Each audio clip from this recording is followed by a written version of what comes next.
En 2007, il semblait que tous les constructeurs automobiles proposaient un cabriolet avec un toit rigide rétractable électrique. Ces mécanismes sophistiqués étaient partout, sur les voitures de luxe comme la Mercedes SLK, mais aussi sur des modèles grand public comme la Peugeot 206, la Renault Mégane ou même la petite Nissan Micra. C'était la technologie à la mode, celle que tout le monde voulait. Aujourd'hui, en 2025, ces toits rigides rétractables ont presque entièrement disparu. Seule une poignée de modèles les proposent encore, principalement des supercars haut de gamme. Les constructeurs sont revenus massivement aux capotes souples traditionnelles. Pourquoi ce retournement spectaculaire? Pourquoi une technologie qui semblait révolutionnaire il y a 20 ans est-elle maintenant abandonnée? L'histoire est d'autant plus fascinante qu'elle se répète, car ce n'est pas la première fois que les toits rigides rétractables connaissent un cycle d'engouement puis d'abandon. Cette technologie a déjà vécu exactement le même destin entre les années 1920 et 1960.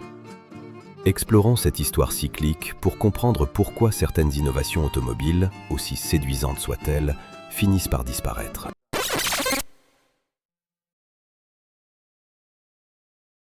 L'idée du toit rigide rétractable est étonnamment ancienne. En 1919, Benjamin Hellerbeck conçoit le premier système, un mécanisme manuel qui permettait de fixer le toit rigide sur le coffre plutôt qu'à l'intérieur. Il concrétise son idée 3 ans plus tard et la présente aux principaux constructeurs automobiles, dont Ford. Mais sans succès. L'idée semble trop complexe, trop coûteuse et ne trouve pas preneur. En France, quelques années plus tard, Georges Paulin a la même intuition. En observant un conducteur se débattre avec une capote souple sous une pluie battante, trempant l'intérieur de sa voiture, il se dit qu'il doit exister une meilleure solution. Il brevette l'idée en 1932 et la propose aux carrossiers français établis. Malgré quelques pistes prometteuses, l'idée ne se concrétise pas immédiatement. Ce n'est qu'en 1935 que Peugeot rachète le brevet et produit la première voiture de série avec un toit rigide rétractable. C'était une prouesse technique pour l'époque, mais la production reste confidentielle. La Seconde Guerre mondiale interrompt brutalement ces expérimentations. Aux États-Unis, l'après-guerre voit plusieurs tentatives de commercialisation de toits rigides rétractables. Chrysler crée le concept Thunderbolt, une vision futuriste qui intègre un système élégant se repliant dans le coffre. Comme tous les systèmes de l'époque, il laisse très peu de place pour quoi que ce soit d'autre, pas même des sièges arrière. Plusieurs petits constructeurs indépendants tentent leur chance avec leur propre version. La plupart échouent rapidement, victimes de problèmes de financement ou de fabrication. Leurs rêves étaient plus grands que leurs capacités financières et techniques. C'est Ford qui réussit finalement à produire le premier toit rigide rétractable électrique de série avec la Fairlane 500 Skyliner en 1957. Le mécanisme était d'une complexité impressionnante. 7 moteurs électriques, 4 vérins hydrauliques, des relais, 10 interrupteurs de fin de course, des solénoïdes, 185 mètres de câblage et 6 mécanismes de verrouillage pour maintenir le toit et le couvercle arrière en place. Malgré cette complexité, le système était remarquablement bien conçu et raisonnablement fiable pour l'époque. Ford parvient à en vendre près de 50 000 exemplaires en 3 ans. C'est un succès relatif, mais apparemment insuffisant pour les ambitions de Ford. La production s'arrête en 1960, après seulement 3 ans. Le coffre était presque entièrement occupé par le toit replié, limitant drastiquement l'utilité pratique de la voiture. Le poids additionnel du mécanisme affectait les performances et la consommation. Le coût de production élevé réduisait les marges. Et surtout, la complexité technique entraînait des coûts de maintenance importants. Avec l'arrêt de la Ford Skyliner, l'idée des toits rigides rétractables motorisés tombe dans l'oubli. Les cabriolets continuent d'utiliser des capotes souples traditionnelles et les conducteurs continuent de se faire surprendre par la pluie en les montant. Pendant près de 30 ans, personne ne réessaie sérieusement de commercialiser cette technologie.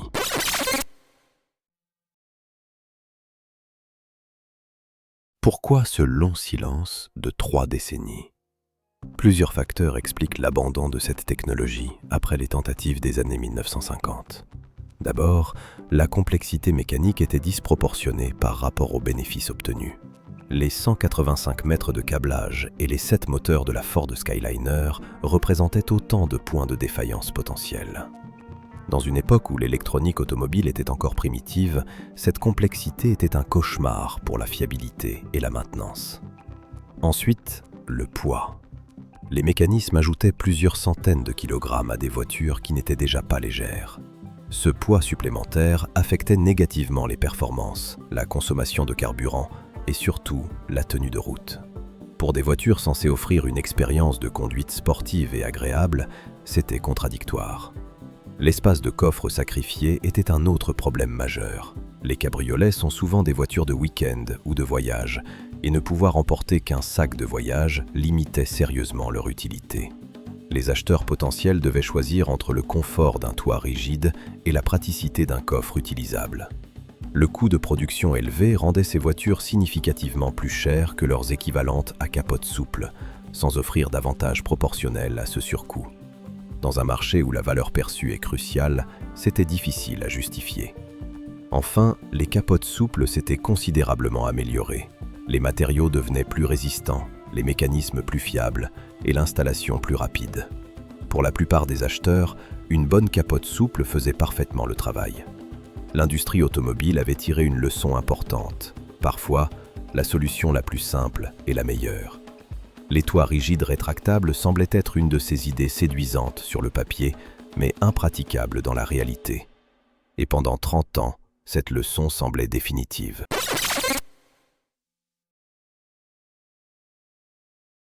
En 1989, quelque chose change.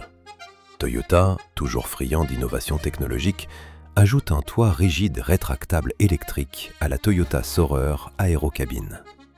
La Saurer était déjà une vitrine technologique, ayant introduit en 1981 un système de climatisation à écran tactile, puis en 1986 un système multimédia révolutionnaire et la première suspension pneumatique à contrôle électronique au monde.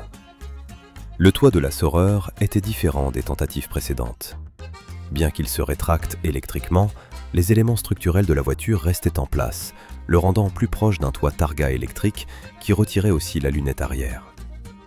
L'espace de coffre restait limité, avec une ouverture ridiculement petite, mais c'était une démonstration de la façon dont l'électronique moderne, contrôlée par ordinateur, pouvait créer un système pratique. Honda propose une option similaire peu après sur la CRX Del Sol sous le nom Transstop, un système Targa électrique avec un mécanisme sophistiqué pour ranger le panneau de toit dans le coffre. Ces expérimentations japonaises attirent l'attention d'une entreprise américaine spécialisée dans les toits ouvrants. Ils développent leur propre version et la présentent en 1991 sur une Nissan 300ZX. Mitsubishi décide de l'utiliser sur leur voiture de sport, la 3000 GT, la lançant en 1995 sous le nom 3000 GT Spider. Les voitures étaient construites sans toit au Japon, puis expédiées aux États-Unis où les toits rigides étaient ajoutés. Mitsubishi annonce que le premier lot de 1800 voitures est épuisé, mais dès la fin 1995, des concessionnaires se plaignent que les voitures ne se vendent pas. Après seulement 1000 ventes, Mitsubishi arrête la production en 1997. Un début peu prometteur pour le grand retour des toits rigides rétractables. Mais tout va changer grâce à un constructeur allemand. En 1994, l'année où Mitsubishi présentait sa Spider, Mercedes dévoile le concept SLK avec son Vario Roof. Seulement 2 ans plus tard, le public peut en acheter une. Et cette fois, ce n'est pas juste une option coûteuse sur un modèle haut de gamme. Tous les SLK sont équipés de cette fonctionnalité de série. Mercedes a réussi là où les autres avaient échoué. Ils ont créé un produit qui fonctionne tout simplement. Le design est relativement simple, rapide à ouvrir et à fermer. Vous n'êtes pas censé l'utiliser par temps de gel, mais franchement, qui le voudrait? Et surtout, pour un cabriolet, il est magnifique aussi bien toit ouvert que fermé. La première génération se vend remarquablement bien. Plus de 300 000 exemplaires en 8 ans. Ce succès fait réagir toute l'industrie. Les concurrents démontent le SLK pour étudier son mécanisme et commencent à développer leur propre version. Ils découvrent que la technologie peut être produite à un prix abordable, pas seulement pour les voitures de luxe comme le SLK, mais aussi pour le marché de masse. Cela déclenche une véritable explosion du nombre de toits rigides rétractables. En 2005, il y a 10 modèles disponibles sur le marché. En 2009, ce nombre grimpe à 21. Et ce ne sont pas que des voitures exotiques ou de luxe. La Mazda MX-5, la Renault Mégane, la Ford Focus, l'Opel Astra et même la petite Nissan Micra proposent des toits rigides rétractables. Peugeot ajoute cette technologie à sa diminutive 206 en 2001, le premier Peugeot avec un toit rétractable depuis les années 1930. C'est le symbole ultime de la démocratisation de cette technologie. Si même une petite citadine peut l'avoir, c'est que c'est vraiment devenu accessible. En 2010, le monde semble être tombé amoureux du toit rigide rétractable. Les ventes sont solides, les constructeurs investissent massivement et les acheteurs apprécient les avantages évidents de cette technologie. Pourquoi un tel succès cette fois-ci? Plusieurs facteurs expliquent cette renaissance. D'abord, la technologie a considérablement évolué. Les systèmes modernes sont beaucoup plus légers, plus compacts et plus fiables que les monstres mécaniques des années 1950. L'électronique et l'informatique permettent un contrôle précis avec moins de composants physiques. Ensuite, les toits rigides offrent des avantages réels par rapport aux capotes souples. La sécurité est meilleure. Il est relativement facile de couper une capote avec un couteau pour voler des objets ou même la voiture. Un toit rigide offre la même protection qu'une voiture normale. L'isolation acoustique est supérieure. Avoir une capote souple qui claque au vent avec une lunette arrière en plastique donne l'impression que votre voiture coûteuse est de second ordre. Un toit rigide offre le silence et le confort d'une voiture fermée normale.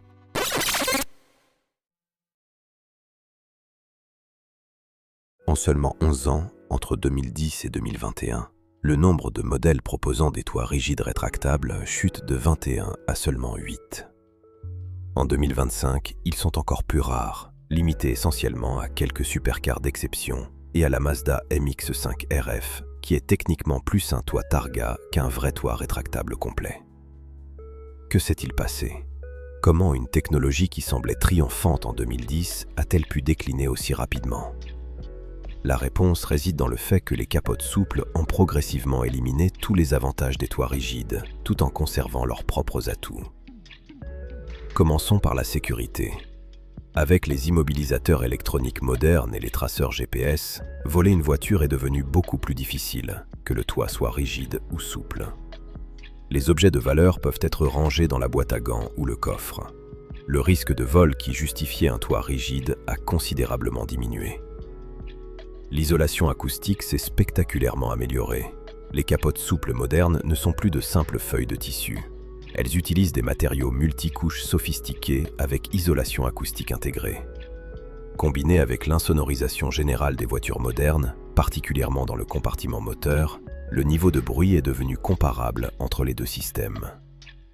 La simplicité d'utilisation n'est plus un avantage exclusif des toits rigides.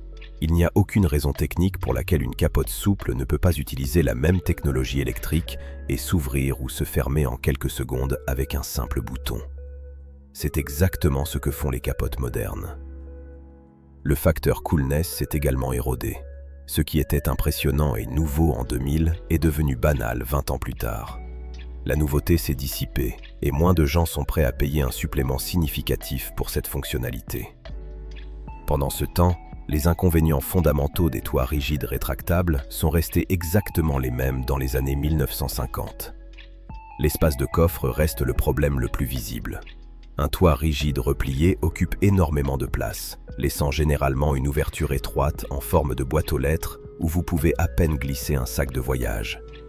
Quand vous envisagez la praticité de posséder un cabriolet, cet espace perdu compte énormément. La BMW série 4 cabriolet de 2020 avec capote souple offre 15% d'espace de coffre en plus que l'ancien modèle à toit rigide. Le poids est un autre problème majeur. Les toits rigides sont bien sûr beaucoup plus lourds que les capotes souples. La capote souple de la BMW série 4 2020 est 40% plus légère que l'ancien toit rigide. Cette différence de poids est cruciale pour les constructeurs automobiles modernes.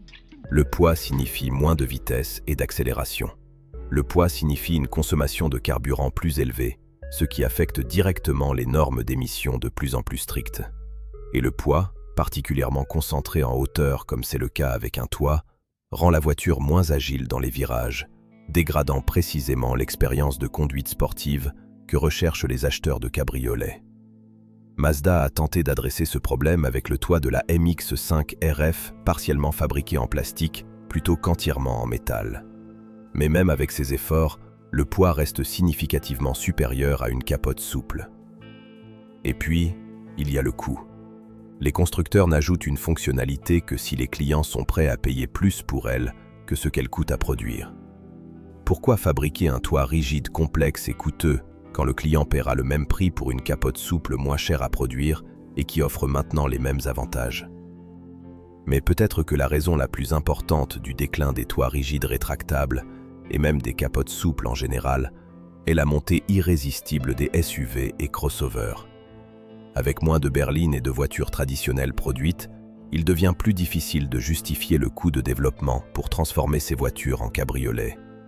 Et quand les constructeurs le font, les ventes sont décevantes. Prenons l'exemple de la pionnière du toit rigide rétractable moderne, la Mercedes-Benz SLK. Ses ventes ont tellement chuté que la production s'est arrêtée en 2020. Même la Mazda MX-5, une voiture qui a bâti sa réputation sur sa capote souple, vend nettement moins d'exemplaires de sa version RF à toit rigide. Certains constructeurs ont tenté de proposer des SUV et crossover cabriolets, comme le Nissan Murano Cross Cabriolet ou le Range Rover Evoque Cabriolet. Mais les clients ne semblent pas intéressés. Ces véhicules hauts et lourds perdent justement ce qui fait l'attrait d'un cabriolet, la légèreté, l'agilité, la connexion avec la route. La diminution globale du marché des cabriolets incite naturellement les constructeurs à réaliser des économies partout où c'est possible. Et le toit rigide rétractable, avec sa complexité et son coût, est une cible évidente pour les coupes budgétaires.